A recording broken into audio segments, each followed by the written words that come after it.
Church Road in Hove, Bravo November 3 to Foxtrot November. There's- yeah. Before we get started, could I just ask the councillors on the panel to, amongst themselves, elect a chair for this morning, please?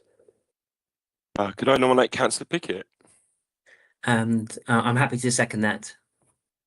Councillor Pickett, you are the chair. Thank you. Good morning. First, we need to go through some procedural business. Are there any declarations of substitutes? No, thank you. Are there any declarations of interest? Sorry, Rebecca, there is a declaration of substitute, isn't there? Oh, yes, I do apologise. Yes. I'm substituting for, who am I substituting for, Rebecca? Councillor Halliwell, I think. Councillor, okay, and I'm a Councillor Lyons from West Dean and Hove Park Ward. Thank you, Ivan. I'd like everyone to just introduce themselves. I'd like to start with Emily Fountain. Good morning, everyone. Emily Fountain, Licensing Officer, presenting the application today. Thank you. Councillor Nam? Oh yeah, I'm Councillor Paul Nan, Councillor for Wishward. Thank you. Emma Grant? Hello, I'm Emma Grant. I'm Licensing Officer making a representation against the application today. Thank you. Nick Semper? Hi, good morning, everybody. I'm the agent for the applicant. My name's Nick Samper, and I'm from the licensing guys. Thank you, Nick. Will you be speaking?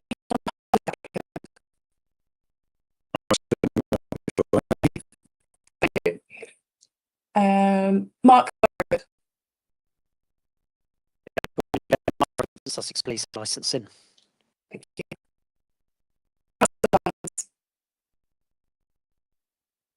Morning, everybody. Councillor Ivan Lyons for West Dean and Hove Park Ward on the panel today. Thank you. Rebecca Siddell? Yes, good morning. Rebecca Siddell, Legal Advisor to the panel. Thank you. David Isaac?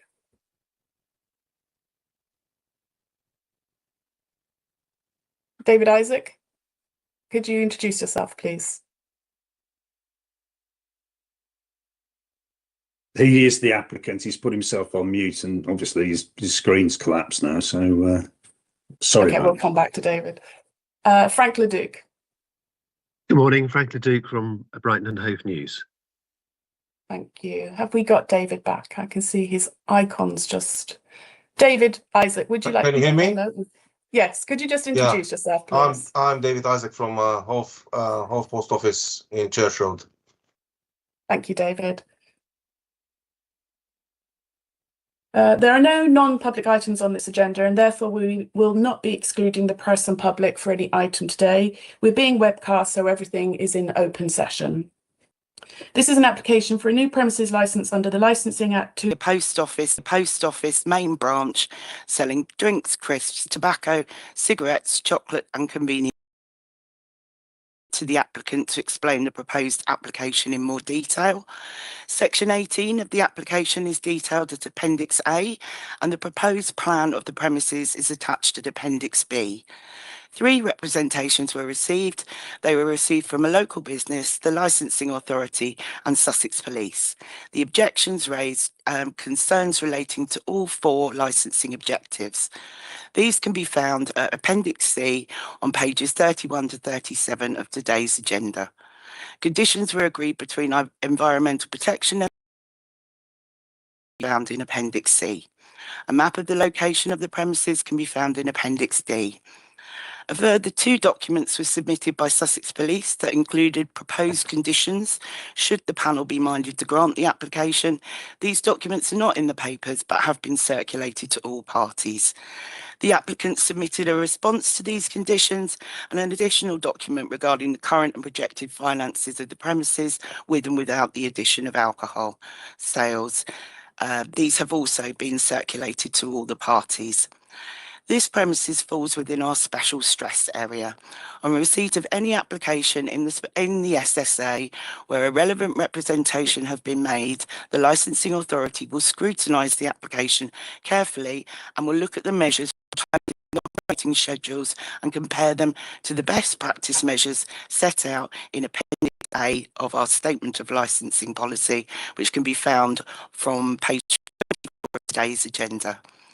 As the panel are aware, the adoption of a matrix approach to licensing decisions found in our Statement of Licensing Policy and on page 11 of today's agenda includes a table with provisions for a terminal hour for all classes of licensed premises in a particular area, recognising the diverse operations and different risks presented by those premises.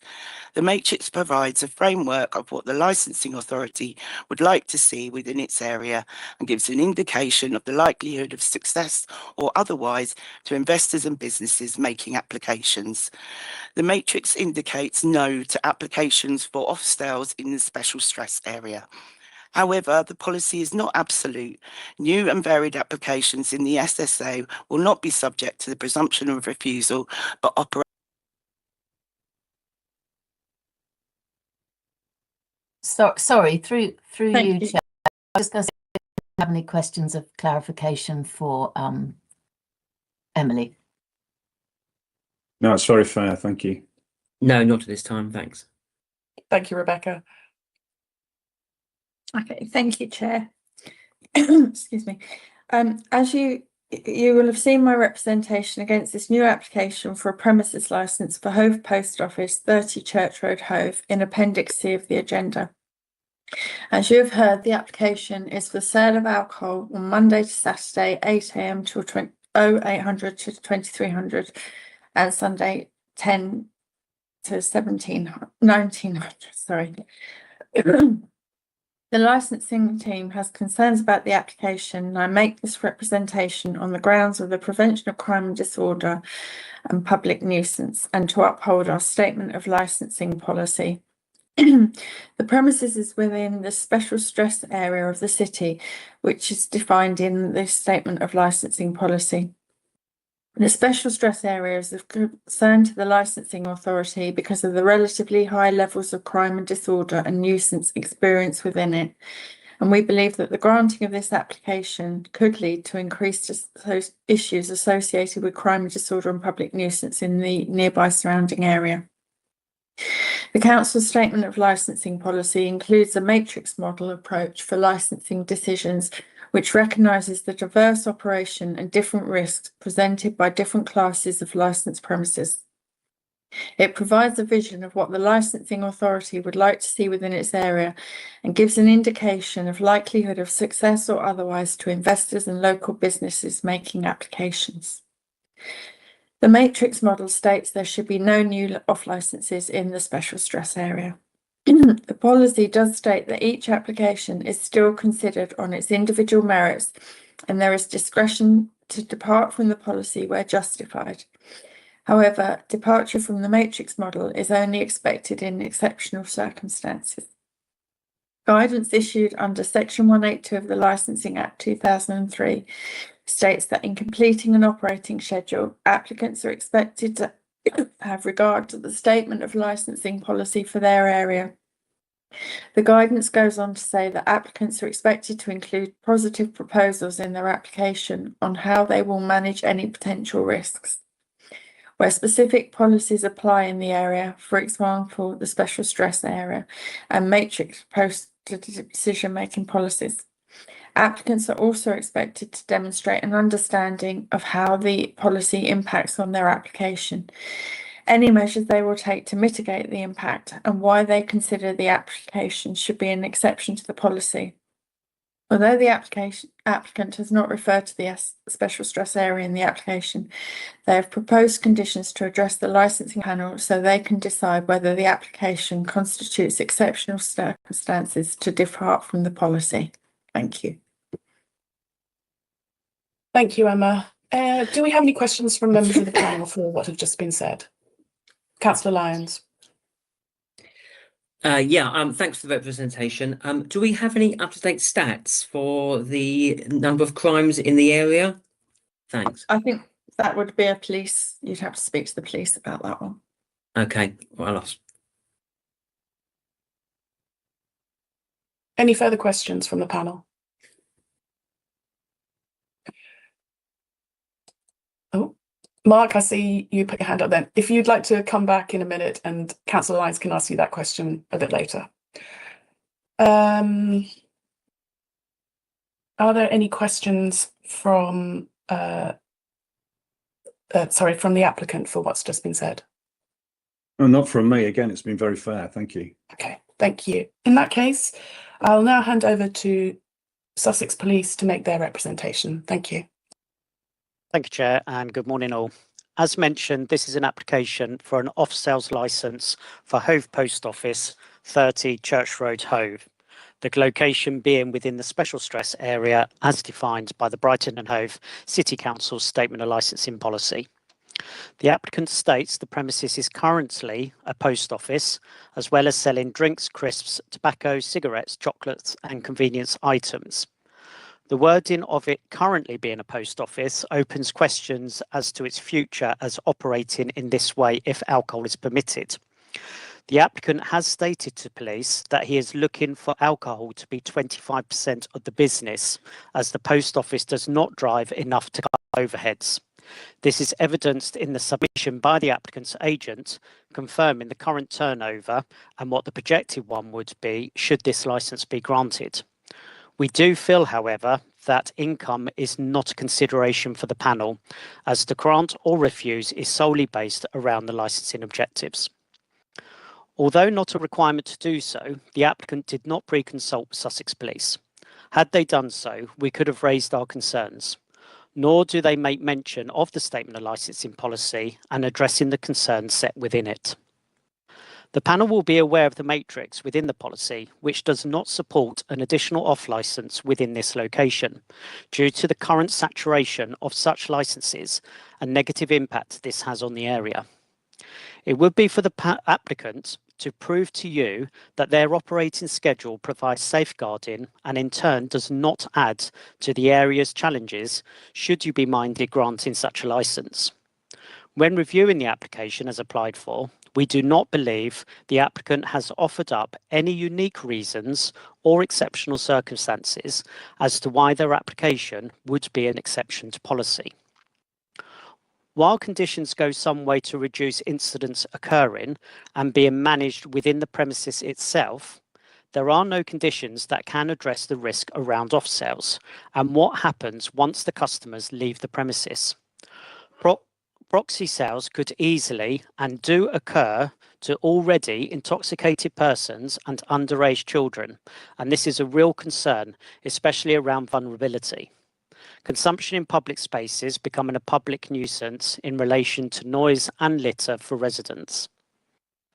The policy talks about crime levels within the special stress area, and when reviewing crime data between the 27th of October 2024 and the 26th of October 2025, within a 500-metre radius of the premises' postcode, the data reports back as being 27 sexual offences, 191 violent incidences, 79 public order, 73 criminal damage, and 43 drug offences, and additionally 8 robberies. Apart from a period between midnight and 1 AM, there is no highlighted peak period. These incidents are spread out throughout the day and days of the week. We acknowledge that not all these incidences will be linked to licensed premises and have an alcohol-related factor. However, with many of these crime types, alcohol often does play a factor. Be that someone intoxicated and making bad decisions, or someone being intoxicated and making themselves vulnerable and becoming a victim. We recognise and in support of unique businesses offering something exclusive and different from other operators on the high street. Some recent applications for off-sales have been granted within the cumulative and special stress areas, but these had distinct additional or exceptional offerings, which very much limit and controlled what was on offer for sale. This has included limited or specialist offerings, such as products being sold from just a certain geography region supporting local community, limited range of products specialising in areas such as possibly whiskey or wine, limited hours for licensable activities, and safeguarding such as alcohol behind screens and SIA security to reduce theft and conflict. This is not a tick list for an applicant to check off, but illustrates the vast difference between this application and what is lacking compared to other applications.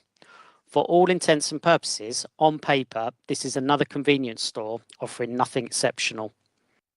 Sussex Police cannot support another off licence in this area, which could potentially add to the existing crime and disorder, and we refer to what the Brighton and Hove City Council policy statement on the matrix notes on page 19, where it states, in an area where there are already several existing off licences, or where the premises is situated within a parade with other off licence, and where representations are received about negative cumulative impact on the licensing objectives of a further premises, the application may be refused on these grounds, or restrictions placed on the terminal hour to reflect opening hours of other shops.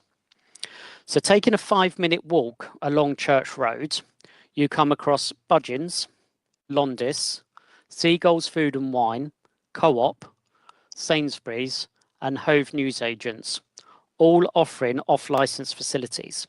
In addition, there are several restaurants and bars that also have off-sales permissions.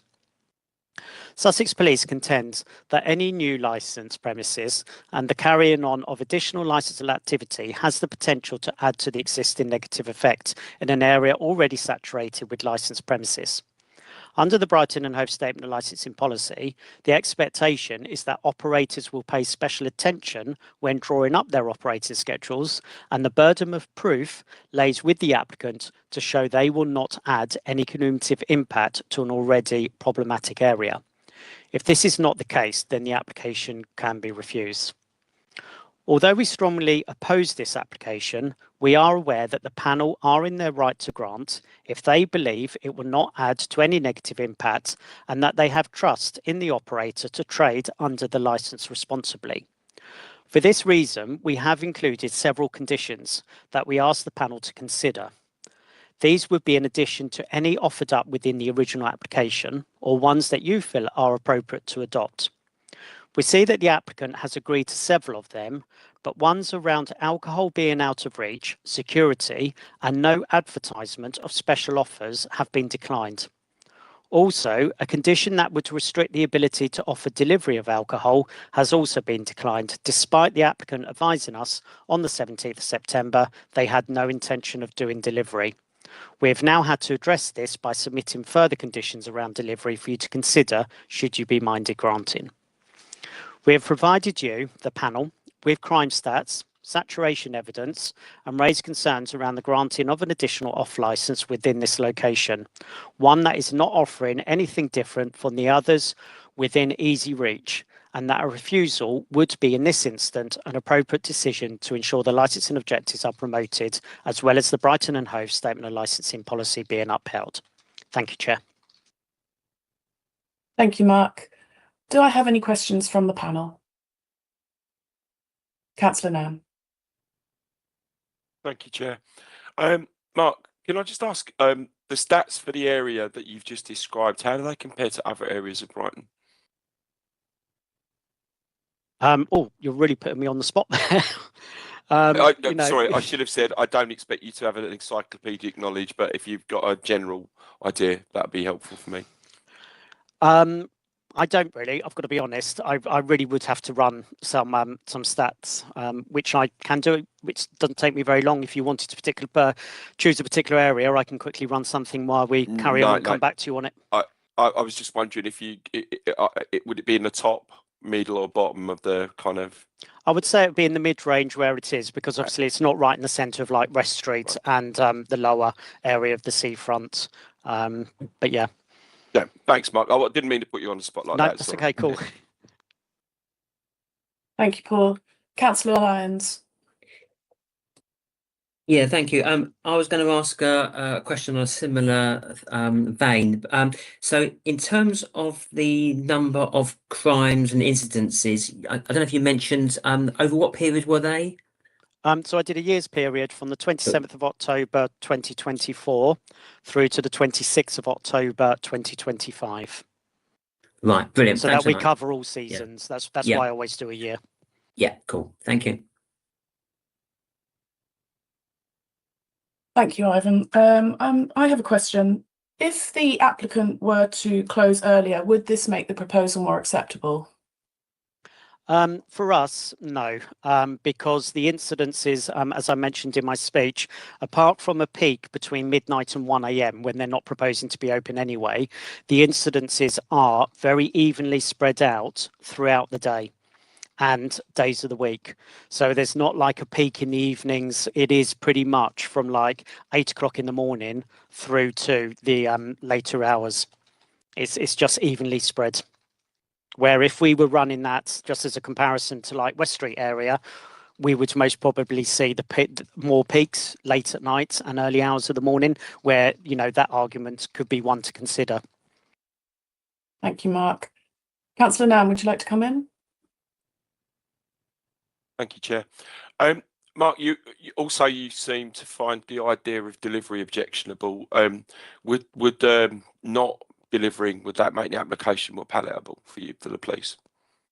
No, because I mean, the delivery aspect was kind of put to bed during the application process when we were dealing directly with the applicants. It's when the agent has then been taken on board by the applicant that they have then decided not to commit to not doing deliveries. The main thing for us at the end of the day is that it's off sales. And we have to be really careful with off sales, because once that alcohol has left the premises, there isn't really a way for that premises to ensure that that alcohol isn't getting into the wrong hands. And our main concerns with off sales is around proxy sales to people that are already intoxicated and to underage. And then obviously you've got the open space drinking, etc., that can cause a public nuisance. Okay, thank you, Mark. Councillor Lyons. Yeah, hello again. Thanks, Chair. So a post office selling alcohol is unusual, but it's not unique. In West Dean Ward, where I look after, there's a post office that also sells alcohol. How many do we know how many establishments in the city are of like-minded, and are there any particular additional concerns, issues, crimes with regard to post offices and alcohol? With regards to other venues within the city, that's not anything that I would actually have my hands on. I can do a search on our system for post offices and see what comes up on our licensing system. I don't know if the local authority would have more of an idea.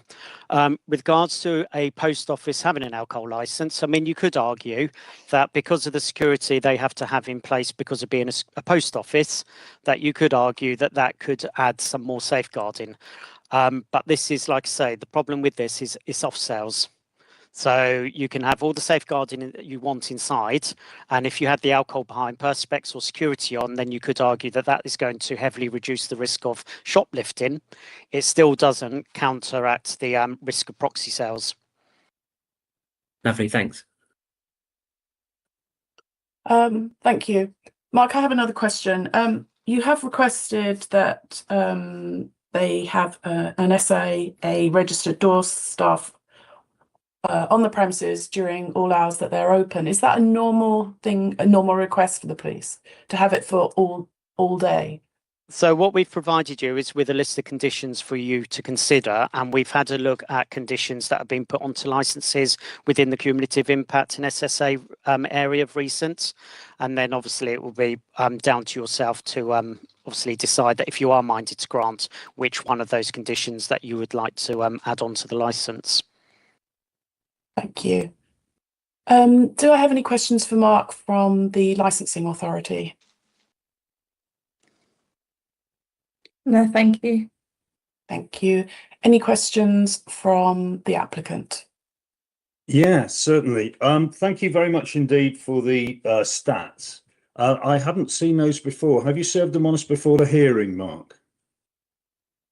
But this application was done by a colleague of mine who's on annual leave at the moment, so I've stepped in at the last minute to cover the hearing for her. I'm sure within the actual representation, I'm sure there will be touching on details of that we're representing, putting our rep in against crime and disorder. So the crime and disorder has been mentioned within our rep, so we feel that that's then fair to bring this crime data to the panel. with respect, we should have been served that prior to the hearing, but you've mentioned these numbers. Can you tell me, please, how many are tagged in accordance with the Home Office counting rules, crime recording regulations? How many are tagged as alcohol related, please? So as I mentioned on there, we acknowledge that not all of them are going to be alcohol related. Now, unfortunately, I can't sit here and go through each and every one of those crimes. So that's why we do stay to make the panel aware that they aren't all going to be alcohol and linked to licensed premises. Right. Well, that's my point, really, because had we seen these stats beforehand, we would have asked you to work out how many are actually alcohol related, because they could be drugs related, or well, they could be tagged for no end of reasons. Okay, but that's fine. Thank you very much indeed. Thank you. Oh yes, I've got one. No, it's okay. I'll cover it in my main delivery. Thank you. Thank you. Do I have any further questions for Sussex Police? No? Okay, in that case, I would like to ask the applicant to give their representation. Okay, well, good morning, everybody. My name is Nick Samper from the licensing guys, and I'm representing David Isaac from Hove Post Office. Now, he is seeking a premises license to allow off sales from his pre-existing business. Nothing is known to his detriment. So why does he want off sales? Well, put simply, the post office is suffering, so much so that this business must diversify fully into being a fully fledged convenience store with off license, or it will be closed in the new year. You cannot be oblivious to the fact that post offices in the UK are currently facing significant financial challenges due to a combination of structural, technological and economic pressures for the following reasons. Firstly, it's an unsustainable funding model. That's not me saying that. It's as a result of a recent government review. The organisation already relies on taxpayer subsidies to maintain its network of over 11,500 branches, and it's becoming increasingly costly due to the rising labour expenses and declining footfall. Secondly, we've got the legacy of the Horizon IT scandal. I don't think I need to brief you on that, because no one's insensible to that. We've got declining revenues and competition, because traditional postal services, especially letter delivery, have seen a sharp decline. And at the same time, parcel deliveries, the competition from private operators intensified. The most recent figures I was able to find was 2022 to 2023. The post office reported losses of £81 million across their portfolio, with nearly half of the branches operating at minimal or indeed negative profitability. We've got that sort of community dependence and digital shift. As bank branches are closing up and down the UK, post offices have become vital for cash and banking services, particularly to underserved urban areas. In July alone, over £3.7 billion was transacted through post offices. However, the rise of digital banking cast doubt on the long-term viability of your high street-based post office in general, and this one in particular, creating tension between community needs and financial sustainability. And as the police sergeant rightly points out, had the accountant draw up some financial forecasts for the post office, and therefore you can clearly see what the problem is. And this need to diversify this business into a fully functioning convenience store with off license and post office. By the way, there is no intention to withdraw postal services at this time, but we're talking about the complete viability of the business. And that's why we're all here today. Without that diversification, the post office will simply have to close. Closures of, post offices in the UK have profound and far-reaching consequences for the local communities they serve, particularly in these underserved areas. The loss of essential services. They do lots more than just stamps, as you're aware. There's banking, bill payments, identity verification, mobile top-ups, access to all sorts of government services such as DVLA, DBS, passport checking, many of which simply cannot be conducted online. They're often the only remaining location nearby where members of the public can deposit or withdraw cash, especially as these high street banks continue to close, and their disappearance can leave vulnerable groups such as the elderly and those without internet access, without those vital services.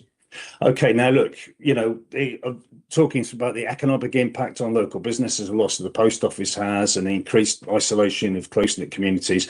You, as local councillors, know all about that. So I think we are where we are. I'll get on to this hearing then. That's the backdrop. Okay. So in this hearing, The burden is on the applicant to show that the proposed operating schedule is capable of promoting the licensing objectives and is unlikely to undermine them. Any representations opposing this application, they've got the burden to show that this post office, trading under the operating schedule before you, will undermine the licensing objectives and demonstrate that evidence. In our submission, any subcommittee properly advised could only refuse this application if it is found on the evidence that represents us that it is incapable, even after amendment through additional conditions, of promoting the licensing objectives. You may ask yourself, why do representatives, aka objectors, need to produce evidence? You'll find that in para 9.43 of section 182 guidance, which clearly states, I quote, the authority's determination, i.e. your decision today, should be evidence-based, justified as being appropriate to the promotion of the licensing objectives and proportionate as to what is intended to achieve. Now, significantly, councillors, there is absolutely no identified history of disorder or any other form of problem involving this applicant or these premises before you. That is an undeniable and self-evident fact. You'll also see that there are 3 objections. You'll also note that not one comes from any community leader or community organisation or local resident, because clearly, well, I can only impute that they must value their post office and not necessarily want to lose it. So the licensing officer, operating as a responsible authority, the police and the nearby budgeons stand against it, and I will deal with each of those reps in turn. Now, Ms Grant, Emma, has been very balanced in her representation. She correctly states the existence of the special policy area and I quote her, that policy states that each application is considered on its individual merit and there is discretion to depart from the policy where justified. Not my words, those are hers. Now, Ms Grant is absolutely right. You do have the discretion to depart from this policy. She also continues in her submission that the departure from the matron model is only expected in exceptional circumstances. And we've heard that certainly from Mark, from Sergeant Thorogood as well.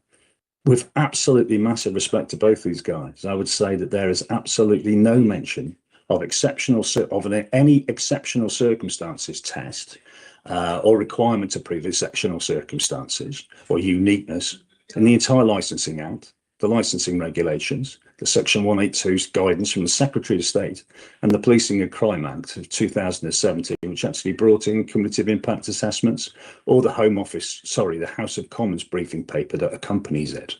Okay. The inclusion of the requirement to demonstrate exceptional circumstances is entirely beyond any legislative basis or authority, and it is perfectly permissible for you as a committee to step outside your own policy, as policy is not law, if you have good grounds to do so. Now, Ms Grant concludes that this is a matter clearly and rightly to be decided by you, and we would all agree with that. Now, in the police representation, Sergeant Radbourne has similarly been scrupulously fair when he's correctly stated, and I quote him again, in publishing a CIA, the licensing authority is setting down a strong statement of intent about its approach to considering applications for the grant of premises licenses in the areas described. Now, he continues, in fact, it was his colleague, maybe the one that's not here today, but that rep continues quite correctly that although there is no presumption of refusal in this area, it is still for the applicant to make positive proposals, including suitable conditions, to ensure that they will not add to the existing issues in the area.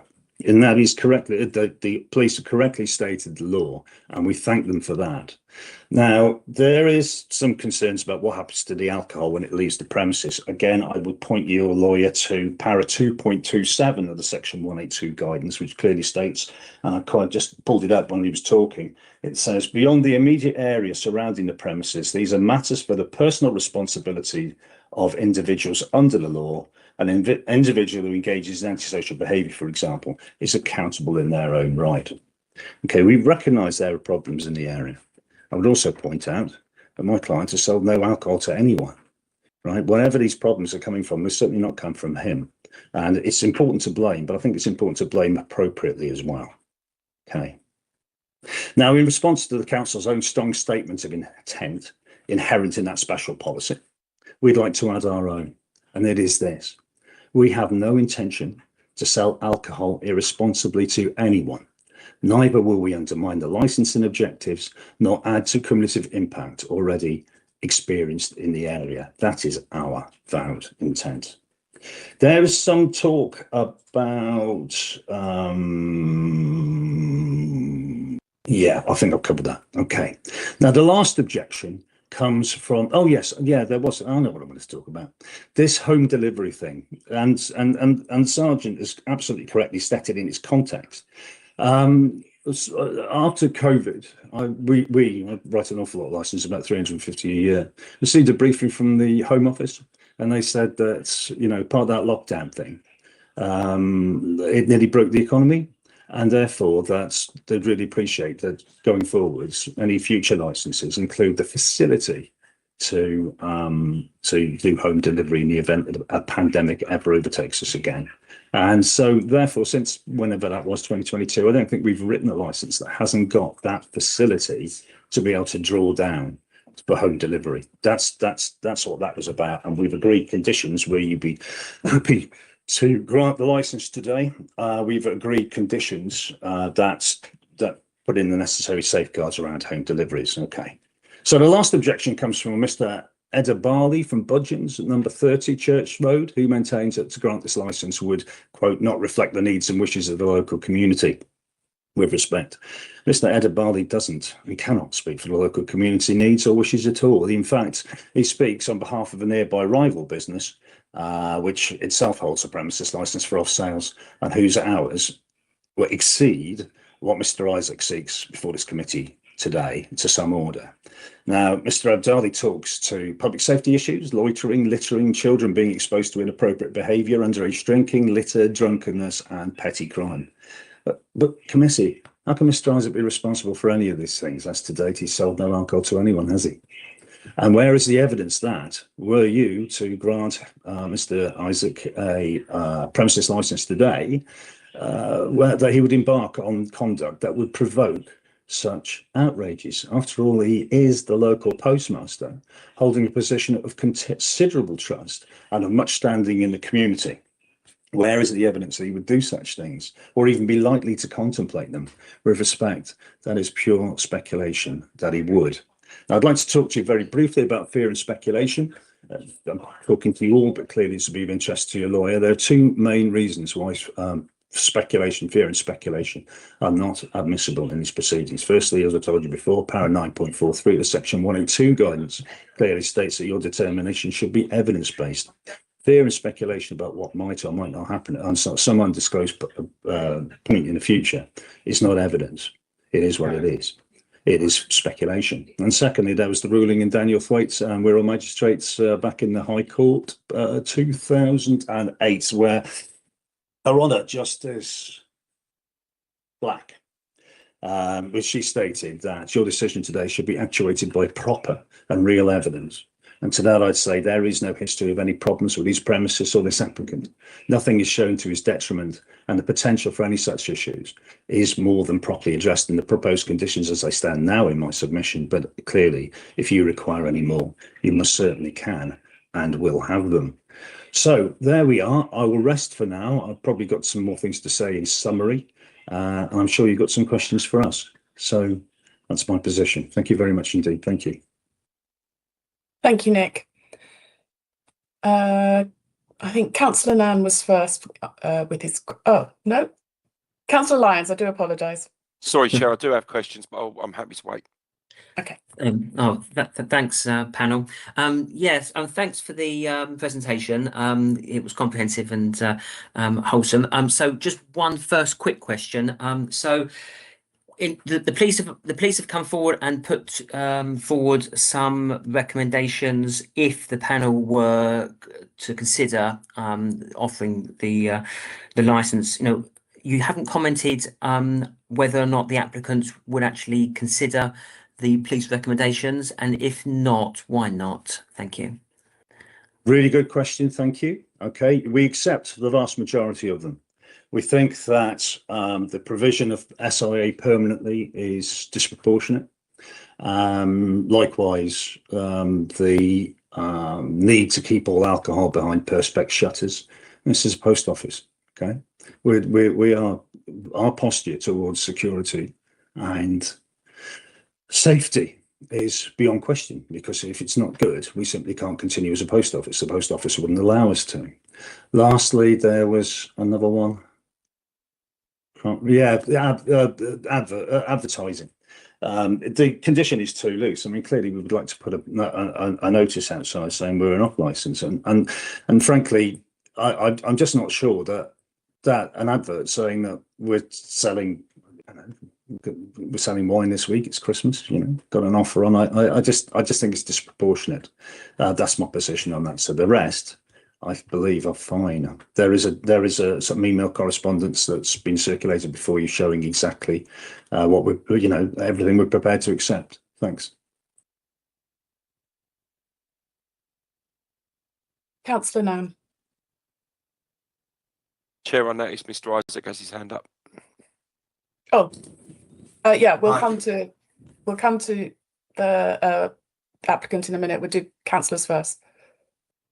Oh, sorry, ma'am. I think Mr. Isaac had something to add to what I said, and after all, he is the applicant, so maybe he's got some contribution that would be really useful. Sorry, Nick, we have a set order. We do the panel first. They have their questions. Then I ask the police, and then I will ask everyone in turn, if that's okay. Thank you. Thank you, Chair. Sorry, through you, Chair. If he was just adding to that answer, then maybe that's a good idea to hear them. He was just adding to that answer to the question posed. Then it's probably a good idea for him to. He's part of the applicant, if you see what I mean. So, yeah. Sorry, Mr. Isaac. Was that your Yeah. intention? Yeah, that was my intention. Okay, go ahead. The alcohol, all the Sorry, Mr. Isaac, you seem to have frozen. only thing which will be outside. Can you hear me? Could you start again? Sorry. Okay, the main, most of the high value items and spirits will be behind the counter. Only things that will be outside are the wines and the beers. That's all I wanted to add. Thank you. Thank you. Councillor Nam. Thank you, Chair. I'd like to address Mr. Isaac directly, if that's all right, because I'd like to ask him a question about him, if that's okay.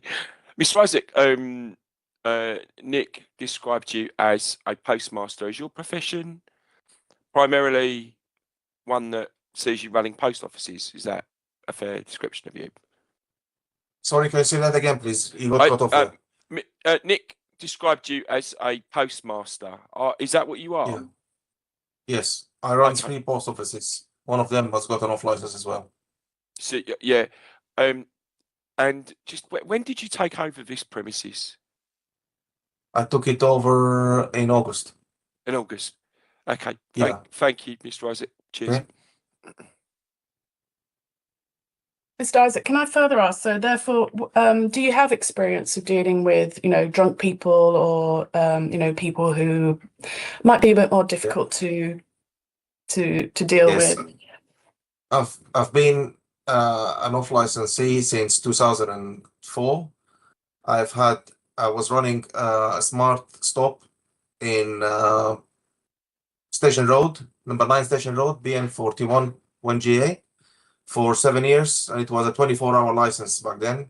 I had all sort of experiences with drunk people, thefts, everything, and it was well controlled. And then I sold it back in 2009, and since then I'm in Shoreham by Sea, where I run Max's convenience store and post office since then until now, and we have no problems at all. We have staff around the shop all the time. Any incidents, we call the police. Very, very minor problems we had there, and it's all under control. So I'm well aware of what to do, and staff training and logbooks and all sort of stuff since 2004. So, will you be the designated supervisor? Yes. And can you tell me how many staff you will have in the shop, working at the same time? At the same time, from the morning until around 6 o'clock, we have around 3 to 4 people working. If we are to be granted the license, we'll have 2 people working at night as well. 2 people at night? Yeah. Did you say? Yes. Can you? So does that include I will be on people call all working in the time. post office at the same time? Yes, well, the post office has got 4 positions, 3 at the back and 1 at the front. The back will close at 5:30, and the front will be open with the shop to continue serving the public. Limited services at the front counters. Sorry, I haven't quite got understood. So how many people working in the post office and how many people working in the shop part selling alcohol or whatever, if that happens? After 5:30, we'll have 2 people working both for the shop and the post office. Post office is not very busy at night. It's mainly going to be the shop. So we will be running 2 persons at night working all the time while the shop is open to serve both post office and the shop. Okay, thank you. Councillor Lyons. Yes, thanks, Chair. To the applicant, so which shops do you still own? I own Max's convenience store in Shoreham by Sea, Okay, number 8 High Street, and I own Blushington Post Office, number 92 Blushington Road. okay. So those 2 establishments, they sell alcohol? One of them does in Shoreham by Sea. Okay. The Okay. other one So doesn't because it's just small, and it's just not practical at the moment, and I haven't considered it, to be honest, yet. okay. So you being the licensing officer, how will you spread your time between the 3 establishments? I visit all 3 establishments every day. I've got my wife is running Max's, okay, along with my son is running Blushington Road Post Office. So it's Right, not just okay. me by myself. I've got it's me, my sons, and my missus. We're running all the 3 shops together. Right, okay. Fine. Okay, Okay. thanks. Councillor Mann. Thank you, Chair. Mr. Isaac, so you're saying the post office on Church Road is completely unviable without any sale of alcohol. Is that right? Yeah. No, that's right. Yeah. So when you took it over a couple of months ago, you knew that, yeah. Yeah, but when I took it over on the intention that I will apply for an off license, there's a scope to increase the sales, because the previous seller was the actual landlord, and he only opened a very few hours, 10 o'clock until 3. He wasn't interested in the shop or the post office, and he had it on for sale for a long time. So it's So you took it over, and it's a bit of a punt, really, isn't it? Like you kind of took over a non-viable business, and are hoping that that will weaken our licensing objectives in order for that punt to pay off. Really, is that fair? sorry. So you've kind of you've taken The a bit of a punt, gamble. okay. You've taken a bit of a gamble on. Well, it wasn't a gamble of such, because I've applied for off license before, and Yeah. it was an option, and I found the gap in the market, and the place is big and it got huge potential, and that was my intention to move in, put an off license, and increase the sales. And if the license isn't granted, what you're saying is that post office will close down. Yes. Okay. And do you plan to redevelop the building physically? Because I was looking at it and it looks very small, much like your Blatchington Road branch. No, it's not small. It's big. Is it big? Church. Yes, it's big. It looks busy, but it's not relevant, really. No, but thank no, you. it's Blushington Road is very small, very small. This Yeah. one is I would say 3 times the size of Blushington Road. It's as big fair as the place I've got in Shoreham by Sea, if not bigger. It's a huge place. Are you going to redevelop it?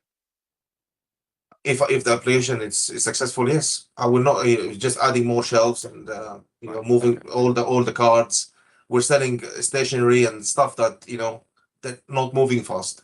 So it will turn into a convenience store sort of stuff. But it will stay mainly as a post office.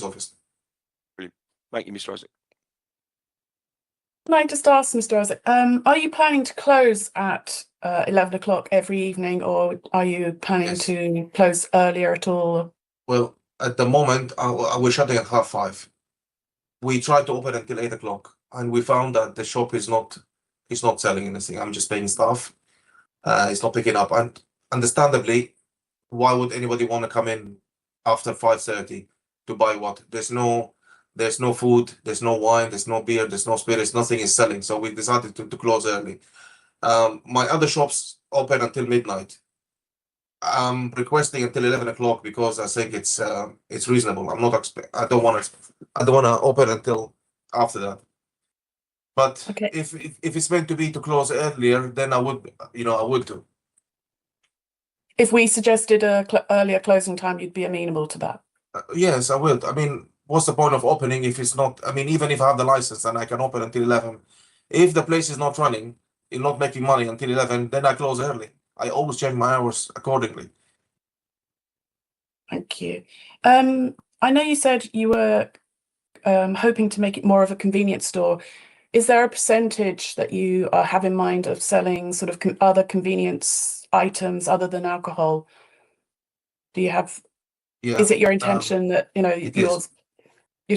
It is. Okay, thank you. It is, yeah. And I know it was agreed that if it was agreed that you could have the license on the condition that you didn't do home deliveries, would that be an option that you would consider? I am not interested in home delivery, to be honest. I have enough on my plate. Home delivery will only happen if we have another COVID. If you have another COVID. So you're not interested in doing home deliveries? I'm not at the moment. No, I'm not. But if we have, any sort of lockdowns in the future, then we will be doing home deliveries. But at the moment, as it stands, I'm not interested in home deliveries. Okay, so you would accept if Yes.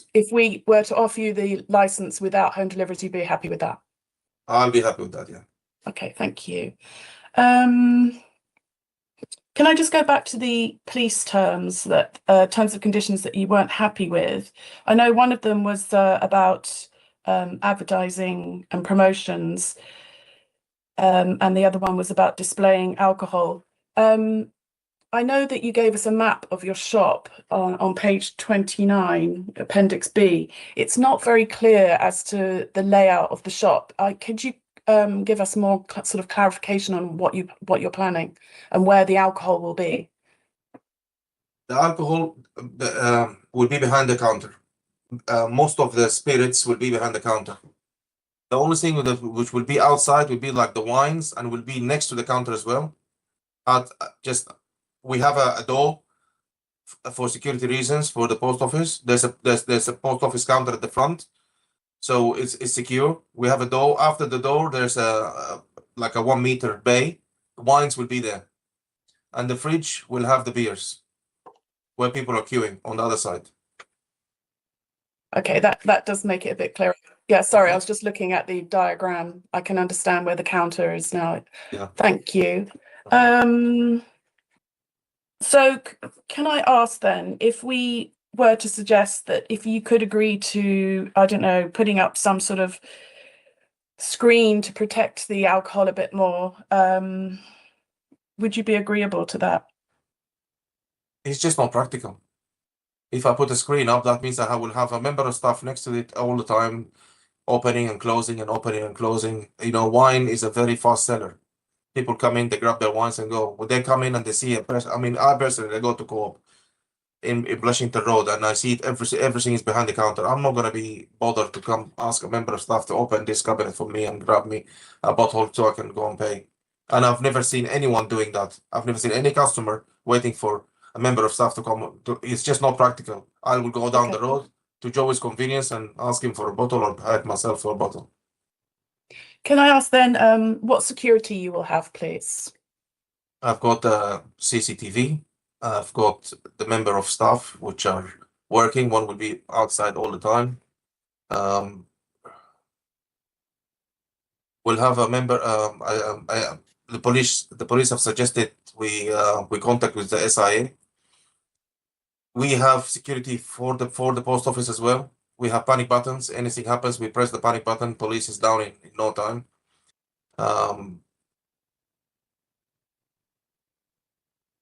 Okay, that's great.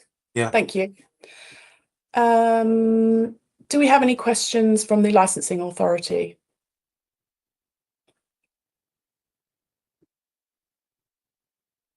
Hi. Yeah, I just you did mention in your application about training. I wondered how you were going to train your staff, who'd be training the staff, and what sort of level of training would you expect? Would it be all staff or just responsible? I can come in on that. We offer, as part of our wraparound, responsible alcohol retailing to level 1, which is the government it's a government award, and it's done online, and it can be done in person, but Brighton's a long way from us, and most people do the online training now, Emma. Okay, thank you. Any further questions, Emma? No, that's it. Thank you. Okay, thank you. Mark Thorogood, do you have any questions? Just got one question and something to just say for clarification. Just quickly jumping on the training bit. Mr. Semper, have you actually got an agreement with the applicant to moving forward that you would be doing all their training going forward? Or is it just a one-off training if the license gets granted and then that's it, you're then gone? Well, we provide training to everybody from mid-counties co-op through Next and what have you. Clearly, anybody that wants to avail themselves of our services now, later, or going forwards is more than welcome, Mark. Okay, but no agreement actually in place at the moment with this applicant. Oh, well, no, but I mean, Mr. Isaac, how do you intend to train your staff going forward, and with the initial training for new entrants and for refresher training, please? Well, I train my staff every other week.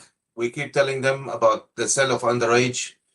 If they don't look 25, don't sell them anything. And if we refuse anyone, we have a logbook. We write down all the refusals in. And every week or two, I go in and look at the refusal books, and we have CCTV that I have access to in all stores. And we keep an eye on things. The specific question from the sergeant was, what training package, like level 1 training, are you going to come to us, or are you going to Yes, go I will come to Nick if this needs to be. Yeah. Okay, thank you. Okay. Cool, thank you. And then just really for clarification, because you mentioned about not agreeing to the advertisement, and you kind of mentioned that it wasn't really enforceable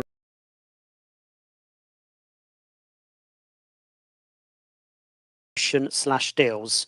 It's not saying no advertising that you're selling alcohol. It's just no big posters in the window advertising, 4 cans for a £4 kind of thing, to not entice people that alcohol dependent. Okay, well, thanks for that clarification. That sounds more than reasonable, Mark. Thank you. That's all. Thank you, Chair. That's great. So, Nick, you're now saying that you are agreeable to that condition. If that's what it means, yeah. If that's what the police wants. I mean, David, have you got any issues with?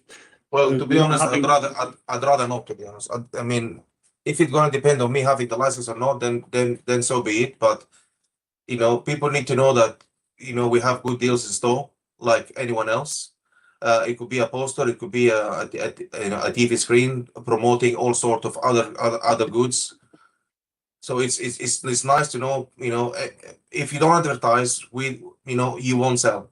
And this doesn't happen just to me. It happens to Tesco, Co-op, any other shop. If people driving by, they don't see, a good offer on a window, they're not going to come in. And I'm building a place from scratch that hasn't been, looked after for, many years. It's just been a post office. That's it. So people will see that place always as just a post office if we don't do any advertising.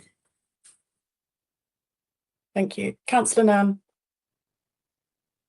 Mark, are the other establishments that sell alcohol in that area subject to a no advertising deals condition?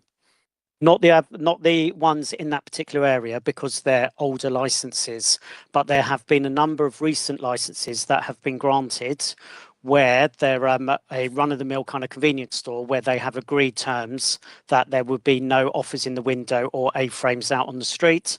There's also a couple of them that have agreed that all alcohol will be behind the serving counter. So the conditions that we've offered up are nothing different to what has been agreed with applicants within the SSA and the CIZ in recent times. So just to recap what you said, anybody allowed to advertise deals in the way that you're describing has an older license, moving forward, any new licenses contain exactly the same conditions as we're asking? Yeah, I mean, that Mr. okay? Isaac just mentioned Tesco's in his speech just then, and Tesco's on Western Road that was recently granted. They've got conditions where they're not allowed to advertise special offers of alcohol in their window, and it's all behind reach of the customers, etc. Okay, thank you, Mark. Thank you. Councillor Lyons. Thanks, Chair. Just a clarification. So, to the applicants, your shop in Blatchington Road doesn't sell alcohol, does it? Not yet, no. Okay. So my next question actually is: are you planning to sell alcohol, or would you like to sell alcohol from that shop in Blatchington Road? It's the shop is small, so at the moment when I look at the shop and I say, okay, if I bring alcohol, where is it going to be? What am I going to sell? At the moment, I have no plans because the shop is just not practical to have any off license, especially next door to me. Is warm me up. Okay. And you this is your third shop. So are you planning to buy more shops or open more that's it. shops? No, that's it. Okay. That All was the right. last one. That was the last one. Okay. I'm trying to, Fine. sell them now. I'm with you. Okay. Thanks. No more Thank you. questions. Thanks. Do we have any further questions? Rebecca, do you have any questions? No, I mean, I think there's been sort of some mention made that our policy is potentially unlawful, and I think I would like to say that our policy is lawful and hasn't ever been challenged, and I think that it's based on the promotion of the licensing objectives, and the statutory guidance gives quite a wide flexibility in terms of policy, and I don't believe that you can, I believe you can apply the policy, and it does give flexibility. And your main concern is the promotion of the licensing objectives and whether this application will undermine them in any way. The police are making cumulative impact arguments, and those can be made even in the absence of a cumulative impact zone, which in this case it's not in the CI, it's not in the cumulative impact zone, it's in a special stress area, which again our policy has deemed to be an area of concern. So we've got a matrix approach, which again says it's each application on its merits, but does have those notes about concerns where there are lots of licenses together. So obviously you're not looking at fear and speculation, but you're looking at likelihood of negative impact on the licensing objectives, and that's really what you've got to consider, and whether or not there is some conditions can mitigate that risk, and if you've canvassed all the conditions you wish to, and unfortunately, I mean, you can't really take into account the threat of loss of a post office. That's not your concern. You have to consider whether this application will undermine the licensing objectives. That's your main criteria. Thank you. Nick, would you like to come back on that? Yeah, very much would. Rebecca, I'm very sorry if I gave you the impression that I was saying that the policy is unlawful. I was saying that the requirement, there's two things that the police mentioned, that it's for us to prove that we would not add to CI cumulative impact. The law is not that. The law is that we have to show that it's what we're proposing is unlikely to add to pre-existing. I'm so sorry. Could I interrupt very quickly? I'm sorry, there's someone banging up my front door and I have to just quickly answer the door. Could you just hold it there for 2 seconds? I do apologise.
To prove that we're not going to add to cumulative impact, we just have to show that what we're proposing is unlikely to add to pre-existing cumulative impact. That's the first thing. And secondly, that there's been a lot of mention about uniqueness and exceptional circumstances. All I was pointing out to you guys with massive respect is there's nothing in the Licensing Act, the Section 182 guidance. There's nothing in the Home Office. There's nothing in the House of Commons briefing paper. There's no requirement to show exceptional circumstances in the primary legislation, in the secondary legislation, or in the supporting guidance. That's all I was saying. I'm not accusing you of having an unlawful policy at all. Thank you. Thank you, Nick. We're now at the stage for summaries. I can offer a break if everybody would like one, or else we can move on to summaries straight away. I think the consensus is that we'll move on to summaries. Move on, yeah. Yes. Can I remind all parties at this stage that you should not be introducing any new information that's not already been raised as part of your representation. Please try to be as succinct as possible. We will now begin with a summary from the licensing officer, Emily Fountain. Thank you. Thank you, Chair. As we've heard, this is an application for a new premises licence for Hove Post Office, 30 Church Road, Hove. You've now heard from all parties present.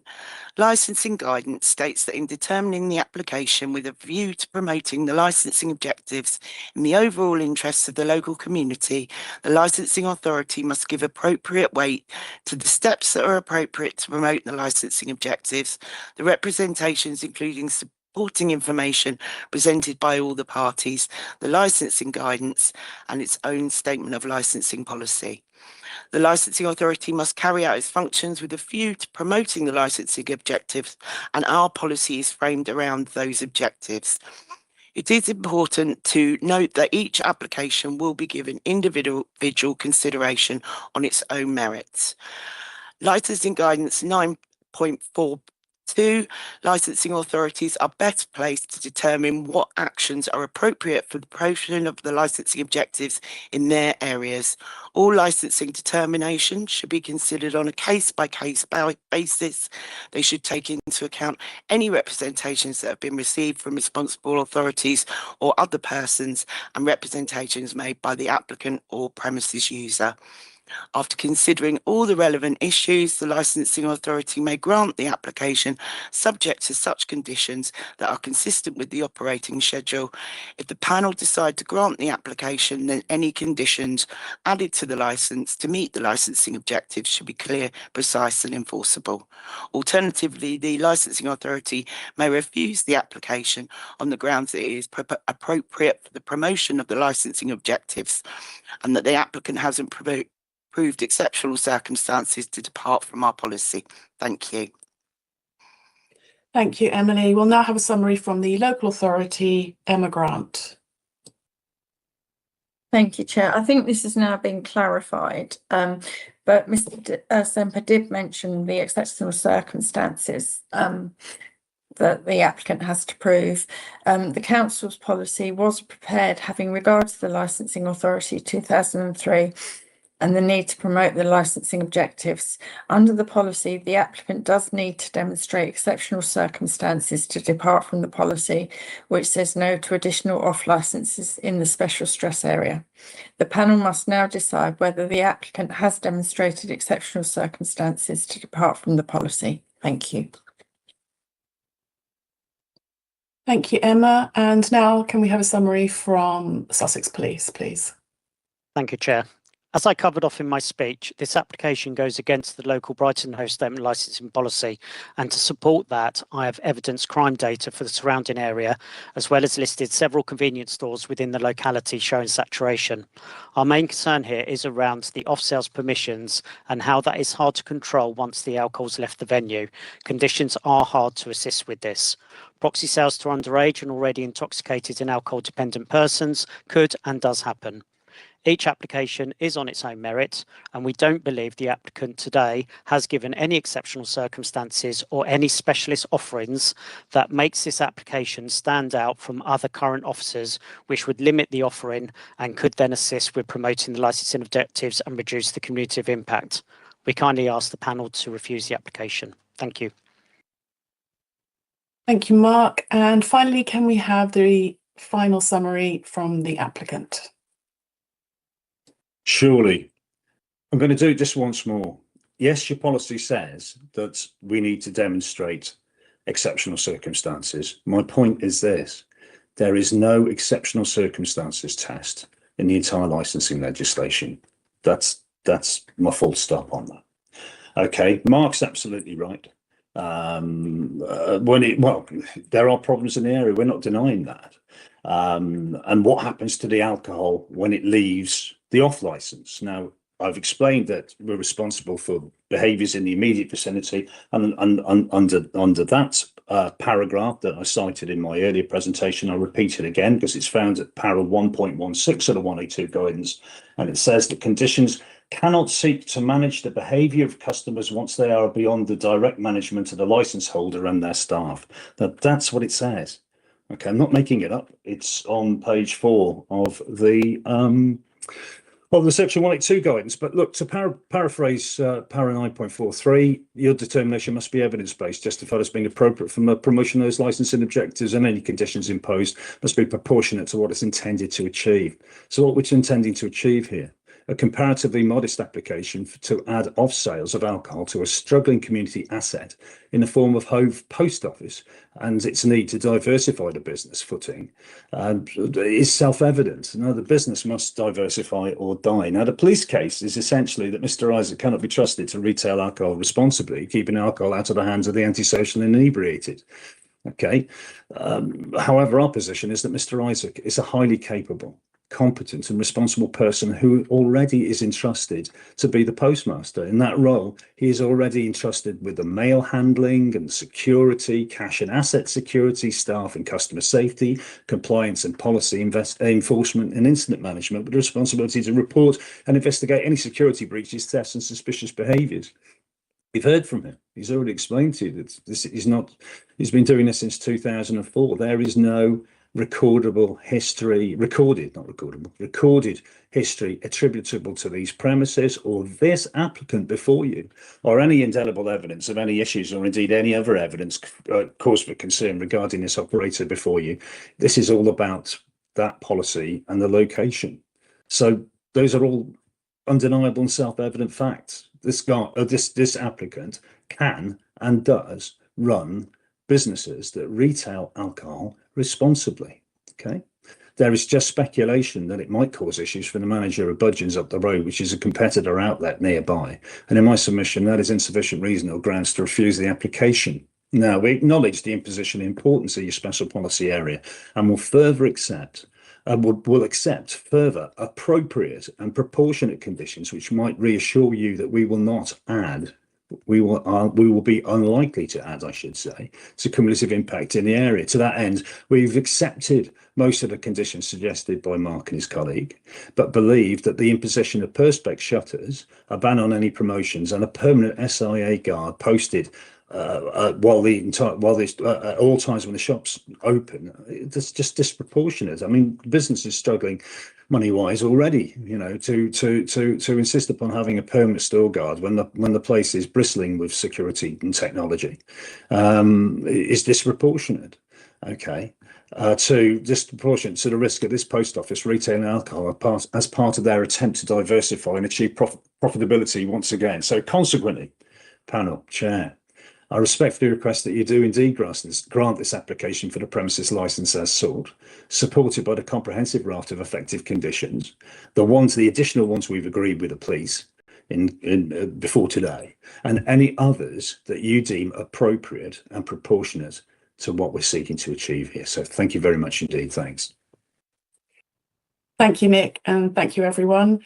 We've now heard from all parties, and I will now move to any closing comments from the legal advisor to the panel, Rebecca Siddell. In addition, I mean, have you canvassed all the possible measures or conditions that you wish to? Because now is the time in the panel to do that. I think that we do have our policy, and it's validly constructed. I think that the exceptional circumstances are relevant, but they're mostly relevant to insofar as they go usually to demonstrate there won't be any undermining of the licensing objectives, because there are features of an application that mean that they won't add to problems in the area or cumulative impact. So if you feel within this application that there's enough to make it so that it won't add to problems in the area, then you may, with effective conditions, you may be entitled to grant. But if you feel that there is arguments of cumulative impact, and I would say that in cumulative impact in itself means that problems which occur outside the licensed premises, whilst they're not the responsibility of the licensed premises, they are relevant in terms of cumulative impact, because that's the whole essence of cumulative impact. It's the cumulative impact of licensed premises on the area. It doesn't mean that it's not the individual premise, it's the cumulative effect. So that rather does mean that once the alcohol leaves the premises, it can be relevant in that respect. So yeah, so I think really it's your decision now. Thank you, Rebecca. The panel will now retire to make its decision. Please note, we will be accompanied by the legal advisor and the clerk to the panel, but they will take no part in the decision-making process. The decision will be sent in writing within 5 working days with appeal rights attached. Thank you all for attending, and thank you for bearing with me. Thank you very much indeed. Thank you. Thank you. Thank you. Bye. Bye. Thank you. Thank Bye. you. Bye.